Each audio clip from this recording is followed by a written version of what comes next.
May you not grow old lonely in this life. There is this old man who sleeps right outside my house, beside the security post. He would usually lay his big nylon sheet on the ground and passes the night there. And in the afternoons, he goes out to do his shoemaking work. But honestly, I doubt if he makes more than 1,000 naira a day. I cook a lot, so I sometimes pack meals for him. Other times, I give him money. And every time, he smiles with so much gratitude. I bet that smile hides years of pain, loneliness, and struggle. It is true that poverty actually ages people, but from his look, I can tell that man will be nothing less than 70 years old. So one day, curiosity got the better of me, and I asked about his family. He told me he had neither a wife nor a child. I asked about his extended family, and he said his parents had died a long time ago. So as we spoke, his voice broke, and I saw a tear drop from his eyes. And then this Baba said something. I only wish I had a wife or a child. He said it in pidgin. At that point, my heart really sank. I had so many questions. Why didn't you marry? If you choose this life, did circumstances push you here? But I swallowed all of them, because in that moment, I realized that the answers didn't matter anymore. He was a man in his final season of life, with no one to call his own, no one to sit with him, no one to carry his name forward,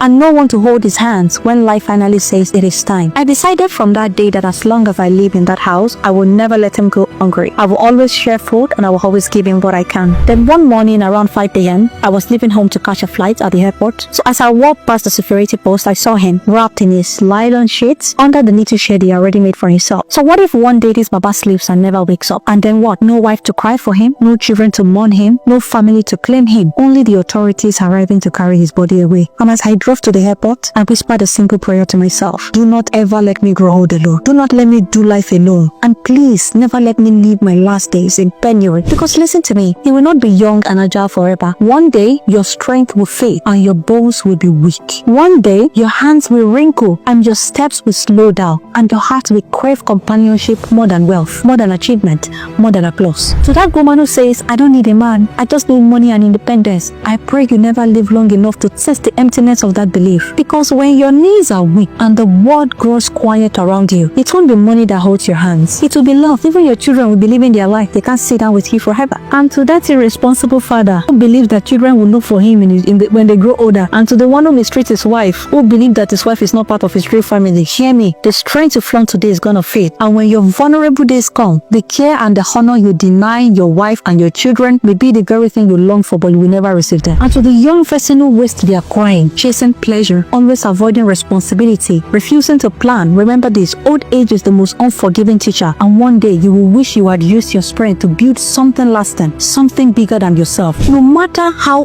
independent, successful, or self-sufficient you think you are, there comes a stage in your life when companionship is no longer a luxury, it is survival. And that's why many couples who grow old together, those who truly bonded by love, often die months apart. The heart cannot carry the weight of such loneliness. I saw this with my paternal grandparents. They died months apart. In your middle years, you think you have strength, but when old age comes, all the distraction will fade. No more job titles, no business deals, no endless hustle, and in the stillness of the evening, one person will remain: who will sit with me, who will laugh with me, and who will hold my hands and call my name when the world grows silent. Yoruba used to say something that's a Bara Lamhura. Life has seasons, and every season demands its own preparation. If you want a peaceful evening in life, you must build your afternoon with diligence, with discipline and intentionality. And at the end of it all, it won't be the titles, it won't be the wealth, it won't be the applause. What you will cleave to are the faces, voices, and memories, the people you chose to love and those who chose to love you back. So while you are young, choose wisely, live intentionally, and love deeply, because there is nothing more painful than growing old alone.